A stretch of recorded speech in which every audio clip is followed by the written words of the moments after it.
Olá, sejam bem-vindos mais uma vez. Estamos aqui no nosso canal Escatologia, Princípio do Fim. Sou o pastor Jean Jorge. Nós vamos estudar hoje sobre esse assunto. Quando entrares ou quando vieres no teu reino. O que está escrito no original? De Lucas 23, 42. Vamos ver nesse estudo. Vamos lá. A versão tradicional diz para a gente assim: lembra-te de mim quando entrares no teu reino. Lucas 23, 42. Essa é a versão tradicional, normalmente em várias Bíblias, que temos acesso. Mas vamos estar aprofundando um pouco mais nesse assunto.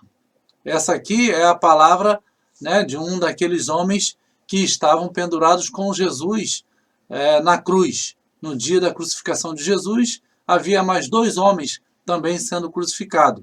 Um do seu lado direito e o outro ao seu lado esquerdo.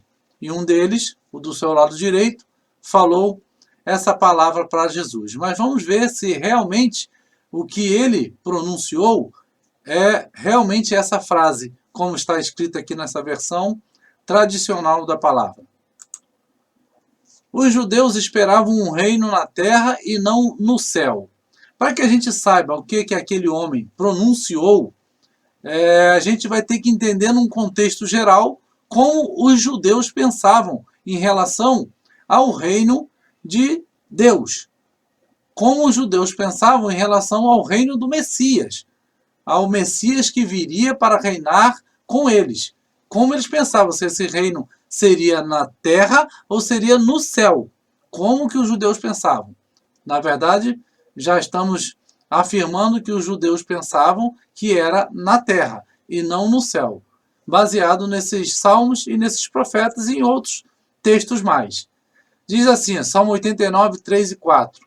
Fiz um pacto com o meu escolhido, jurei ao meu servo Davi. Estabelecerei para sempre a tua descendência e firmarei o teu trono por todas as gerações. Jeremias 23, 5 e 8. Eis que vem dias, diz o Senhor, em que levantarei a Davi um renovo justo, e, sendo rei, reinará, e procederá sabiamente, executando o juízo e a justiça na terra. Mas vive o Senhor, que tirou e que trouxe a linhagem da casa de Israel da terra do norte e de todas as terras para onde os tinha arrojado, e eles habitarão na sua terra. Ezequiel 37, 22 e 24. E deles farei uma nação na terra, nos montes de Israel, e um rei será rei de todos eles. E nunca mais serão duas nações. Nunca mais, para o futuro, se dividirão em dois reinos. E meu servo Davi reinará sobre eles. E todos eles terão um pastor, e andarão nos meus juízos, e guardarão os meus estatutos, e os observarão. Então aqui está dizendo o entendimento dos judeus através dos salmos e dos profetas. Então eles entendiam que o reino do Messias seria na terra, que seria o descendente de Davi, que tomaria de volta o trono que um dia pertenceu ao patriarca Davi. Então, ele destronaria César, naquele momento em que Jesus veio, segundo o pensamento dos judeus, e restabeleceria o reino de Israel. Tanto é que aqui em Atos 1, versículo 6, diz assim: aqueles, pois, que se haviam reunido, perguntaram-lhe, dizendo: Senhor, restaurarás tu neste tempo o reino a Israel? Então, porque eles esperavam a restauração do reino de Israel naquele tempo de Jesus. Até os discípulos estavam ali com esse pensamento. E Jesus disse que não compete a eles saber os tempos, tal. Ou seja, Jesus ia restaurar sim, mas ainda é no futuro, não naquela primeira vinda. Por isso, essa resposta de Jesus. Atos 2, 29 e 30, Pedro continua dizendo aqui aos irmãos, falando assim, homens e irmãos, seja-me lícito dizer-vos livremente acerca do patriarca Davi. Lembra lá dos salmos e dos profetas? Que ele morreu e foi sepultado, e entre nós está até hoje a sua sepultura. Sendo, pois, ele profeta e sabendo que Deus lhe havia prometido com juramento que do fruto de seus lombos, segundo a carne, levantaria o Cristo para o assentar sobre o seu trono. Ou seja, aqui ele estava explicando que Jesus, que veio, morreu e ressuscitou, é o Cristo, o Messias, que havia sido profetizado até pelo rei Davi. Então os judeus tinham esse conhecimento. O rei Davi profetizou que Jesus também, nessa continuação desse Atos 2:29, o apóstolo Pedro vai citar a profecia do rei Davi nos Salmos, que não ficaria, Jesus na sepultura. Jesus não ficaria na sepultura, que ele seria ressuscitado. Então, aqui, o entendimento do judeu é que o reino do Messias seria na terra. Guardem bem essa informação. E aqui nós trazemos 3 imagens, que diz: o castigo que nos traz a paz estava sobre ele, e pelas suas pisaduras fomos sarados. Aqui simboliza a primeira vinda de Jesus. Nessa imagem do meio tem uma espada e uma cruz, que primeira vinda de Jesus teria que passar pela cruz. E já na segunda, que está 10 capítulos depois de Isaías 53, em Isaías 63, ele já está descrito como um rei guerreiro e salvador. E aí tem uma espada na sua mão. Então havia 2 vindas descritas nos profetas. Uma já aconteceu há 2000 anos atrás e a outra ainda acontecerá no futuro. Mas os judeus não entenderam isso. Por isso eles rejeitaram, a maior parte de Israel rejeitou Jesus, porque não entendeu que havia 2 momentos para Jesus, o Messias, vir à Terra. Primeiro, instaurar o reino espiritualmente falando, e depois, em definitivo, um reino físico aqui na Terra, na sua volta. Infelizmente, eles não entenderam isso. Mas tinham um entendimento de que o reino do Messias seria na Terra. Então, aqui a palavra do malfeitor na cruz, que é o de Lucas 23:42, deixamos para falar que ele não era um ladrão, e sim um malfeitor, porque há um entendimento geral em chamar ele de ladrão da cruz. Mas a Bíblia não fala que ele era um ladrão. A Bíblia diz que ele era um malfeitor. Malfeitor poderia ter sido um sequestrador, malfeitor ele poderia ter sido um estuprador, malfeitor ele poderia ter sido só um dissidente contra o reino de César, mas costumamos chamar de ladrão. E a palavra no original está como malfeitor. Aqui, ó, um dos malfeitores crucificados blasfemava contra ele, dizendo: não és tu o Cristo? Salva-te a ti e a nós também. E a palavra ali, ó, kakouros, que quer dizer malfeitor. Já a palavra ladrão, que está aqui do outro lado, o próprio livro de Lucas vai constar essa palavra no versículo 33 do capítulo 12.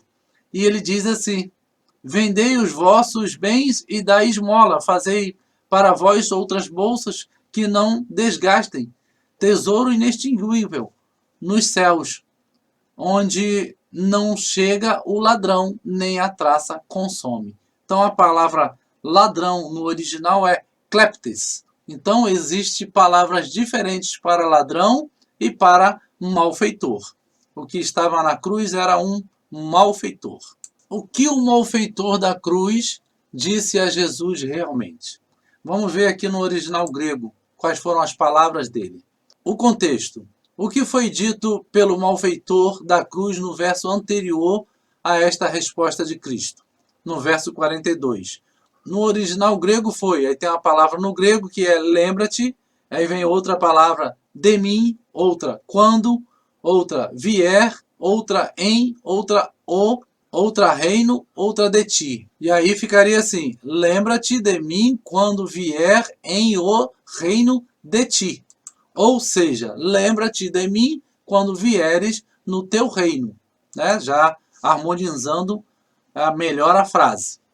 Tal é o texto original no grego e confirmado pelas melhores versões à nossa disposição, tais como a versão trinitariana, a versão italiana de G. Deodati, a francesa L. Segonde e a inglesa de King James, Almeida revisada e atualizada, entre outras. Tem várias versões que vai trazer essa frase aqui. Porém, em português, versões normalmente mais antigas. Vai trazer a frase, quando vieres no teu reino. Aqui outras versões. A Reina Valera em espanhol. Aqui tem várias versões. A versão em espanhol, eu vou ler só o finalzinho. Vinieres a tu reino, que é vier a teu reino, vier em teu reino. Versão King James em inglês. Comest unto thy kingdom, vier no seu reino. Então, quando vieres no teu reino. Reparem que está escrito quando vieres no teu reino e não vieres do teu reino. Muito menos quando entrares no teu reino. Ou seja, dá-nos um entendimento de que o reino seria aqui na terra. Então a versão mesmo, original, combinando com todo o entendimento judaico de que eles não entendiam que era um reino no céu, mas um reino na terra, o reino do Messias. Essa foi a frase que o malfeitor da cruz usou. Né? Como temos que lembrar, ele era judeu, certamente que conhecia a palavra das Escrituras desde a sua meninice, mas não permaneceu nela, né? Mas tinha esse entendimento. Então aqui embaixo, ó, quando vieres no teu reino e não quando entrares. Então tem uma outra versão aqui que é New Testament, que é impressa em Londres. Jesus, lembra-te de mim na ocasião em que vieres no teu reino. Então, toda a versão combina mais com o contexto bíblico, com a palavra que o malfeitor teria dito quando Jesus vier no teu reino. E é interessante aqui que ele não falou vier do teu reino, quando o Senhor vier lá do teu reino, lá no céu. Não, ele disse quando vier no seu reino, aqui na terra. Entendendo que Jesus era o Messias, o rei deste reino messiânico. Ele diz, quando o Senhor vier neste reino aqui, no seu reino, o Senhor lembra de mim. É isso que o malfeitor falou. Então aqui a palavra no original significa erkomai, que é vieres. E veja o significado, olha. Tem aqui, ó, vir de um lugar para o outro, pessoas que chegam, quanto daquelas que estão retornando, vir diante do público, vir a ser, surgir, mostrar-se. Então é tudo no sentido de vir e nunca no sentido de ir. Então é vieres e não entrares, porque essa versão, lembra-te de mim quando entrares no teu reino, é uma versão que a pessoa ela interpretou, não somente traduziu. Ela interpretou segundo o entendimento já de hoje, que já vai morar no céu, que o reino é no céu, que isso tudo, esse entendimento permeou o mundo evangélico e muitos até colocaram na palavra de Deus, ao invés de só traduzir, colocaram ali a sua interpretação, o seu entendimento. Mas o original quer dizer quando vieres no seu reino, porque o reino será na terra. O malfeitor da cruz era judeu. Como tal, nunca pensou em ir para o céu, mas sim em estar no reino restaurado do Messias na terra. Aí está dizendo ali, ó, e dijo a Jesus, acuérdate de mim quando vinieres a tu reino. Gostaram aí do meu portunhol? Não sei se foi muito certo, mas a gente arranhou um pouco aqui. Mas aqui quer dizer vieres ao seu reino, ao teu reino. Versão King James em inglês. And he said unto Jesus, Lord, remember me when thou comest unto thy kingdom. Tá bom? Então, que Deus abençoe a cada um. Espero que tenha ficado claro para os irmãos. Deixe aqui seu comentário, compartilhe e se inscreva e fale para outros sobre o canal. Que Deus possa abençoar a vida de cada um de vocês. Paz a todos.